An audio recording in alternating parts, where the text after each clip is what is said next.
I never thought a simple mistake could lead to such a nightmare. But that's exactly what happened when a cop accused me of robbing my own car. The situation escalated quickly, and I found myself facing arrest. Here's how it all went down. It was a hot summer day and I was outside trying to fix the lock on my car. I'd left my keys inside and was trying to use a coat hanger to unlock the door. I was frustrated because I had somewhere important to be, and I knew I was going to be late. That's when I heard a voice behind me. "Excuse me, what are you doing?" I turned around to see a cop standing there. She was a middle-aged woman with a condescending tone. I explained to her that I had locked my keys inside my car and was trying to get back in. "Sure you are," she said skeptically. "Can I see your ID?" I handed her my ID, but she still didn't believe me. She insisted that I was trying to rob my own car and that I was lying to her. I was getting more and more frustrated as she kept interrupting me and making false claims. I couldn't believe that she wasn't listening to me. Finally, she told me that I was under arrest for attempting to rob a car. I was furious. I demanded to see the security footage from her body cam, but she just smirked and said that there was no footage. I knew that I was in trouble. I didn't know what to do, but I was determined to prove my innocence. In front of me, Officer Karen was getting more and more agitated. "I don't believe you," she said, her voice rising. "You're obviously trying to rob this car." I was getting angry too. "I'm not trying to rob anything.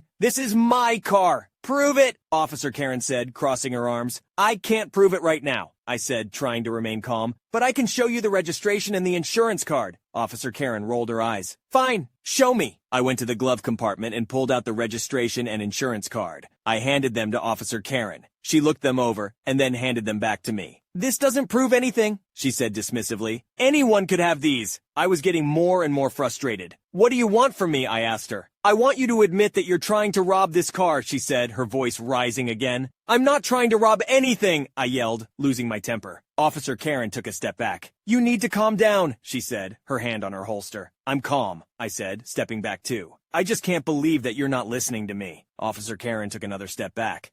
"I'm listening," she said, but I could tell that she wasn't. "You obviously have it out for me," I said, feeling helpless. "What can I do to prove to you that this is my car?" I was beyond frustrated at this point. I couldn't believe that Officer Karen was accusing me of robbing my own car. I knew that I had to do something to prove my innocence, but I wasn't sure what. As Officer Karen continued to berate me, I felt my anger rising. "I can't believe you're doing this," I said through gritted teeth. "I'm not trying to rob anything." Officer Karen just rolled her eyes. "Sure you're not," she said sarcastically. "Then why were you trying to break into this car?" "I wasn't trying to break in," I said, my voice rising. "I was trying to unlock it because I locked my keys inside. Do you not understand that?" Officer Karen just shook her head. "I don't believe you," she said. "You're obviously lying." "I'm not lying," I shouted. "Why would I lie about something like this?" "Because you're a criminal," Officer Karen said, her voice cold. "And I'm going to make sure that you're punished for it." I could feel my heart racing as Officer Karen took a step closer to me. I didn't know what to do. I wanted to run, to get away from her, but I knew that I couldn't. I had to face this head on. "I'm not a criminal," I said, trying to keep my voice steady. "I'm just a guy who locked his keys in his car. Can't you understand that?" Officer Karen just sneered at me. "No, I can't," she said. "And I don't think anyone else will either. You're going to jail, buddy." I felt a wave of panic wash over me. I couldn't go to jail. I had a job, a life. I couldn't lose everything because of a misunderstanding. "I can't go to jail," I said, my voice cracking. "Please, officer, can't you just believe me?" Officer Karen just laughed. "Believe you?" she said. "Why should I believe a criminal like you?" "I'm not a criminal," I shouted, feeling tears prick at my eyes. "Please, just listen to me." But Officer Karen was done listening. She pulled out her handcuffs and took a step forward. "I'm placing you under arrest," she said. "You have the right to remain silent." "Officer Karen, I need to see the footage," I said, my voice shaking. "Fine," she said, sounding defeated. "Let's go back to my car." We walked back to her patrol car in silence. I was nervous, but I knew that I had to see the footage. Officer Karen opened the door and pulled out a small tablet. She scrolled through the footage until she found the right clip. She handed me the tablet, and I watched as the events unfolded on screen.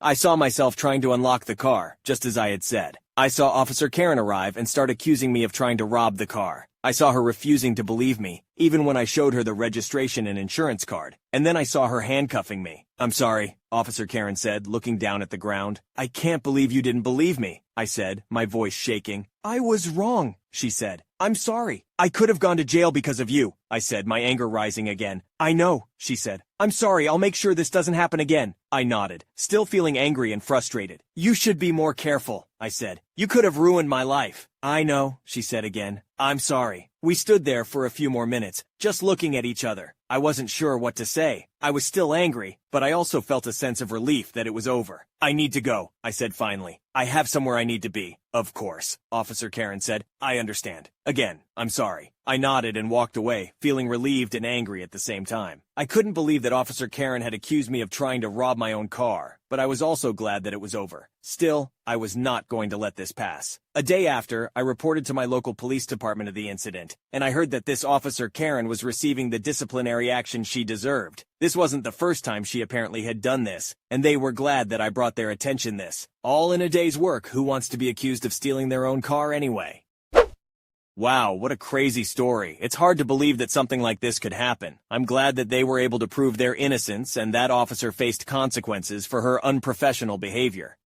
To say that I was mad as hell would be an understatement. I, 46M, have a son, Jake, 23M, and fake name. Jake was a good kid growing up, so him doing this was a complete shock to me. I have a daughter too, Amber, 16F, and also fake name. When my wife passed away from COVID nearly 2 years ago, she already had a will in place. She was immunocompromised due to a prior condition she was diagnosed with a decade before she passed, and she made sure she had a will set just in case anything happened to her. In the said will, she divided her assets between our children, and Jake got his cut as he was already 21. He used that money to put a down payment on a condo, and he also got his mother's car. But the will stated that my daughter was to get all of my wife's jewelry, including a vintage gold ring with a diamond that had a light blue sapphire on each side of it. That ring has been passed down for generations in my wife's family. It was originally her grandmother's wedding band. Her husband was a jeweler and handcrafted the ring for her himself. It was passed down to my wife's mother when her grandmother died, and then to my wife herself when her mother passed. And it, along with the other jewelry, was to all go to my daughter. When my wife passed away, my grief was intense, but I powered through it for the sake of my family, and they supported me 100%. So the betrayal from my son was just a rusty knife in the back to me. For the past 8 months, Jake has been dating Sarah, fake name. She has my son wrapped around her finger, and she loves jewelry as she adorns herself with it a lot. My son mentioned the family jewels my wife left his sister to Sarah one day, and Sarah really wanted to see them. So Jake went into my room when no one was home and showed them to her. He later admitted to me that he'd done this, and I was angry, but I thought that would be the end of it. I was wrong. Jake came to me a week ago and begged for that ring from his mother's family jewels so that he could propose with it. He said Sarah had fallen in love with the ring when she saw it before, and he just knew it'd be the perfect ring to ask her to marry him with. He seemed completely convinced I'd be jumping for joy for him wanting to propose. But instead, I told him that I was not the one to ask as the ring belongs to Amber, and I wouldn't have him pressuring her to give it up either. For a fair chance, I'd allow him to explain his reasons and ask her for it once, but only once, without pressuring her. And if she refuses for any reason, that will be the end of it. Jake agreed and asked Amber for the ring right in front of me, but she told him no because she wanted to keep it in the family jewels and has always loved that ring. To her, it's priceless. She couldn't bear to ever give it up. I told Jake that was that, and to not press the matter further. Jake left looking very unhappy about not getting the ring,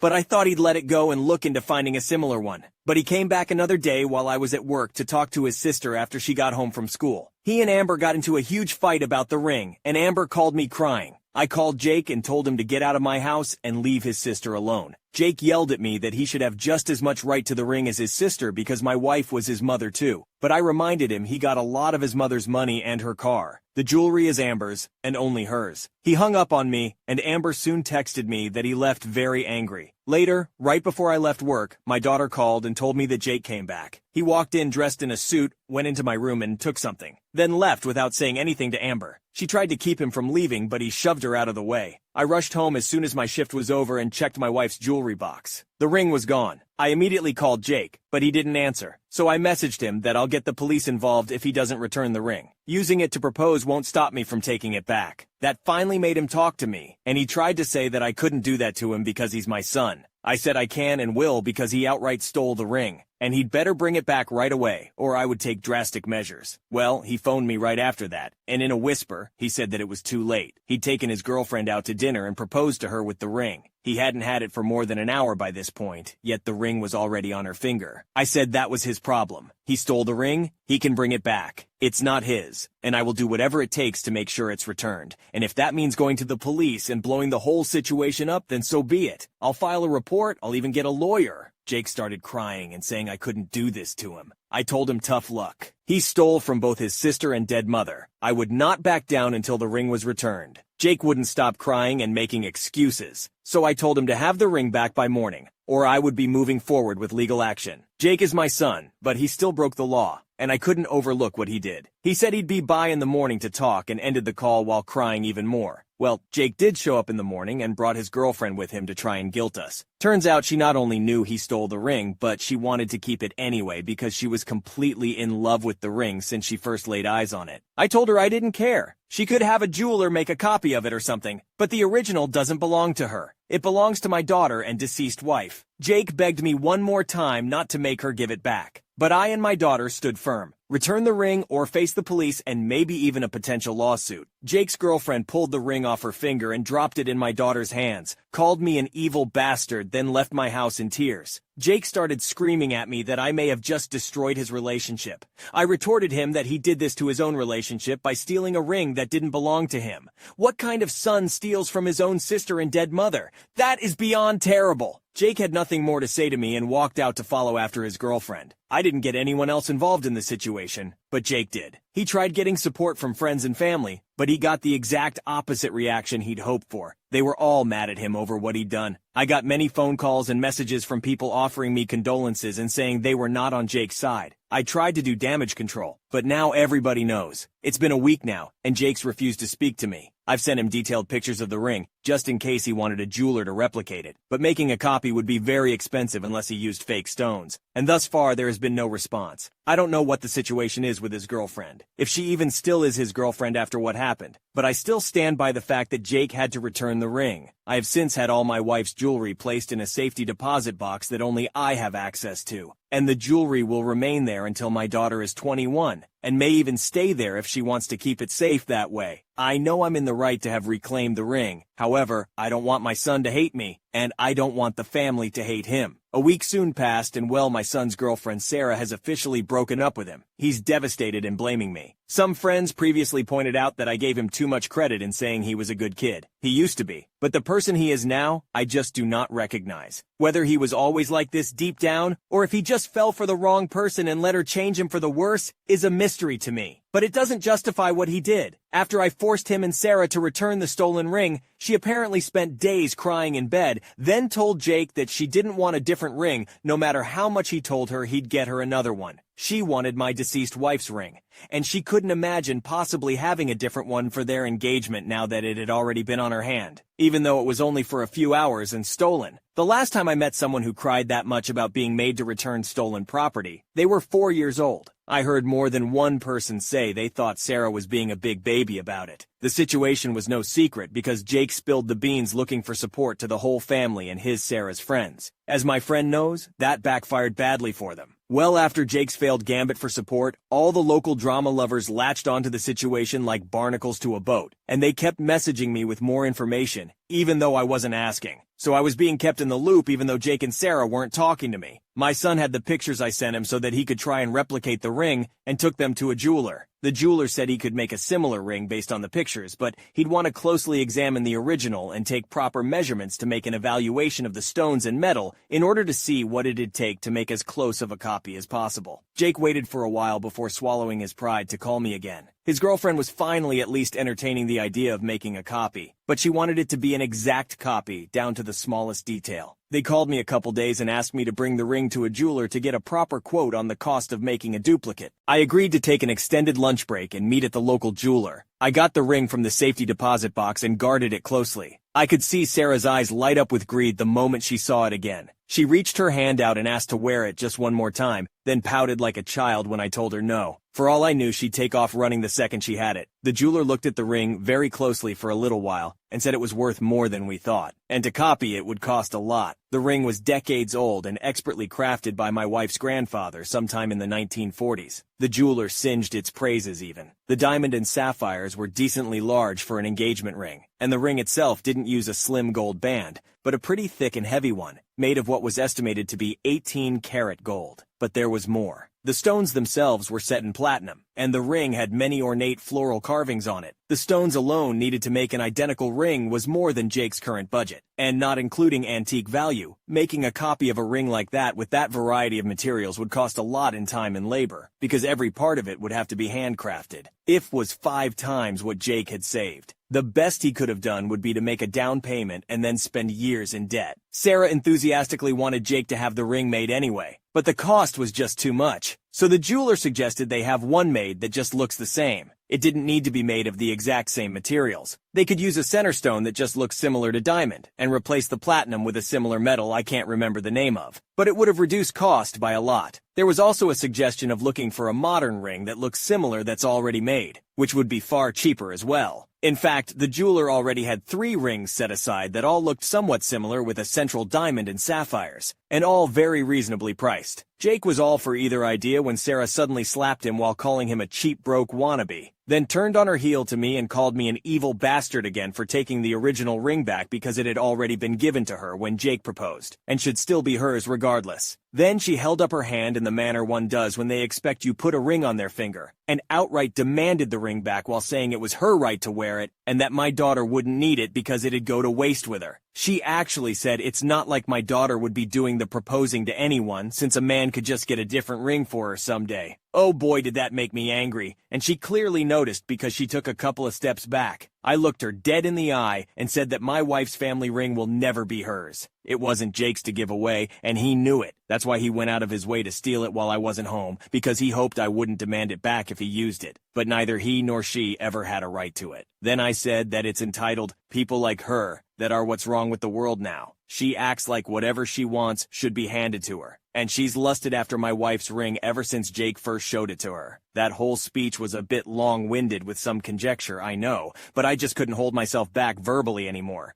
My wife used to tell me that if I wanted to insult someone, I always figured out exactly what to say. After I said all of that to Sarah's face, she aimed to slap me too. But I guess the look in my eyes was enough to make her turn away and storm out instead, while very loudly making some sort of unintelligible tantrum noises that hurt my ears. She even intentionally knocked down a counter display on her way out. Jake was glaring at me with absolute rage, but didn't say anything until I asked him why he was with this awful woman, and he just said that he loved her and followed after. To his credit, she is very beautiful, but it's really just skin deep. Sarah wouldn't talk to Jake for a while, and then a few days later told him they were through because she felt like he didn't value her enough to get her the ring she deserved, and that she couldn't imagine having a miser like me as a father-in-law. She said she felt thoroughly humiliated by me, and cried that people all think she's a gold digger now. But I don't think they are wrong. I mean, she slapped my son just for suggesting they make a cheaper version of an expensive ring he could not afford, then threw a massive tantrum just because I wouldn't hand over the original when she demanded it. That's the behavior of a gold digger if I've ever seen any. And while it is an assumption on my part, exactly how long would Sarah have stayed with my son if someone rich came along and swept her off her feet? Would she have been inclined to still stand by him? Something tells me not so. I honestly feel like she just wanted the ring and nothing else. Right after the incident with the breakup, Jake did try to get in my house again while I wasn't home, to do what I have no idea. But if I were to speculate, he may have been after the cash in my gun safe, or thought the family jewels were still in the house. I hadn't told him at that point that I'd had them stored away in a deposit box, and I really didn't want to think my own son would break in for either of those reasons. But he stole from us once. He could do it again.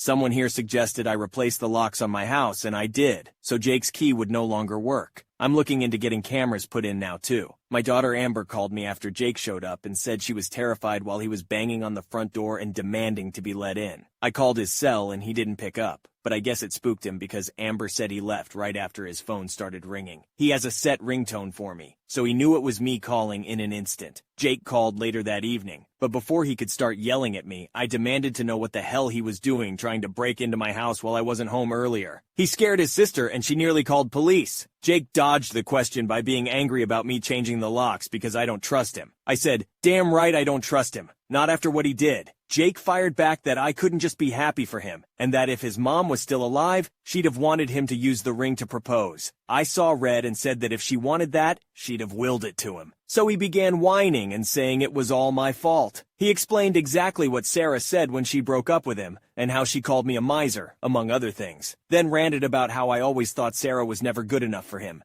But I pointed out he was putting words in my mouth. I never said she wasn't good enough for him. I barely knew Sarah, and I never once got in the way of him being with her till he stole the ring. He tried to deny that, but I asked him when I'd ever said anything bad about Sarah prior to the ring incident. He really sounded like he was thinking hard, but even he couldn't remember any actual time because I barely saw this woman ever while they were dating. I wasn't even aware they were dating till at least 3 months had gone by in their relationship. But that was all beside the point. What the hell was he trying to get into my house for this time? He refused to answer, so I answered for him. I said if he was after the ring or any of the other family jewels. They've been moved to a secure safe location only I have access to. And if he was trying to break into my safe for my emergency cash fund, there's no way he'd get it open. Or if he was there to do any sort of harm to his sister, I'd kick his ass myself. I may have hit the nail on the head with at least one of those things, because Jake just had a long silent pause on the line. Then he told me he's made up his mind to put in for a transfer at his job and sell his condo. He wants to move as far away as possible and never speak to me again. His last words to me were to have a nice life with my favorite child.